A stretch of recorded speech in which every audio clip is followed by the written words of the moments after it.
দুধের বাচ্চা নিয়ে বাসর ঘরে বসে আছি। অনেকে বলেছিল বাচ্চাদের মা চাচিদের কাছে দিতে, বাসর রাত বলে কথা, রাজি হইনি। বাচ্চাটা একটু কম বেশি হলেই কান্না শুরু করে দেয়। যে শান্ত করতে পারতো সে আমার উপর সব দায়িত্ব দিয়ে এখন কবরে নিশ্চিন্তে ঘুমিয়ে আছে। হ্যাঁ, ঠিকই ধরেছেন, এটা আমার দ্বিতীয় বিয়ে।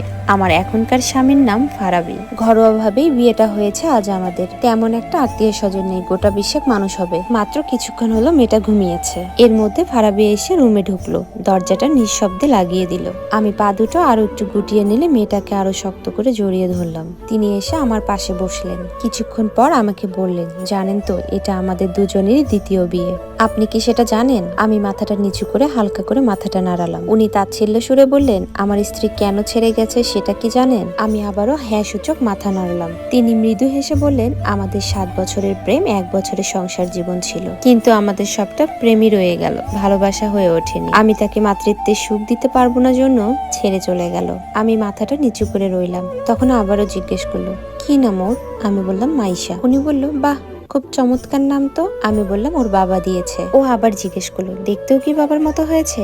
আমি বললাম হুম। বললো, আমার কোলে দেবেন একটু? এবার আমি তার দিকে তাকালাম। মুখে আকুতি ভরা, চোখ পানিতে ভরে উঠছে।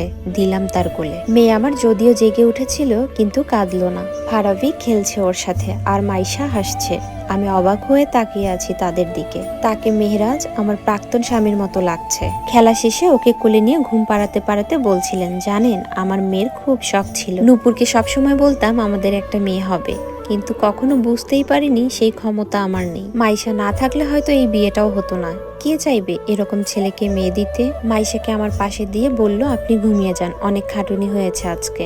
তারপর উনি মাইশার পাশে শুয়ে পড়লেন। আমি তখনও তাকিয়ে আছি। এভাবে কিছুক্ষণ বসে থাকার পর ফ্রেশ হয়ে এসে আমিও শুয়ে পড়লাম। গভীর রাতে হঠাৎ অজানা অনিশ্চিত ভয়ে জেগে উঠলাম। দেখলাম মাইশা ঠিক আছে কিনা। ফারাবি এক হাত দিয়ে আছে মাইশার উপর। মনে হয় ঘুম পাড়াতে পাড়াতে নিজেও ঘুমিয়ে গেছে। কি করে পরের মেয়েকে এত আপন করতে পারে? সকালে ঘুম ভাঙলো, দেখলাম মাইশা ফারাবি কেউ নেই। আমি ধরপড় করে উঠে এদিক ওদিক তাকাতেই বারান্দায় চোখ পড়লো। ফারাবি রকিং চেয়ারে বসে ঘুম পাড়াতে চাইছে মাইশাকে। আমি বারান্দায় যেতে বলল, কান্না করছিল।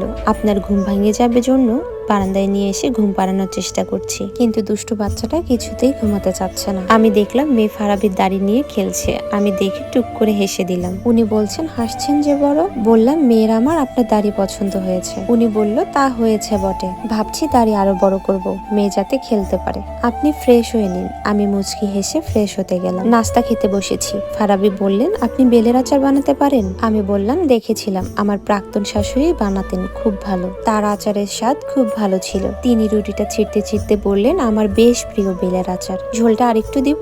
উনি বলল, দিন, আপনার রান্নার হাতও বেশ ভালো। আমি হেসে বললাম, রুটিটা একটু পুড়ে গেছে। তাও বললেন। শেষটুকু খেতে খেতে ফারাবি বলল, ভালো হাতের পোড়া রুটিও অমৃত। একথা বলে উঠে চলে গেল মাইশার কাছে। মেয়েটা ঘুমাচ্ছে দোলনায়। মাথায় হাত বুলিয়ে ল্যাপটপটা খুলে পাশে বসলেন। পরের দিন থেকে অফিস। মাত্র 3 দিনের ছুটি নিয়েছিলেন, বলতে পেয়েছেন আর কি। প্রথম বিয়ে হলে হয়তো ছুটি পেতেন সপ্তাহখানি।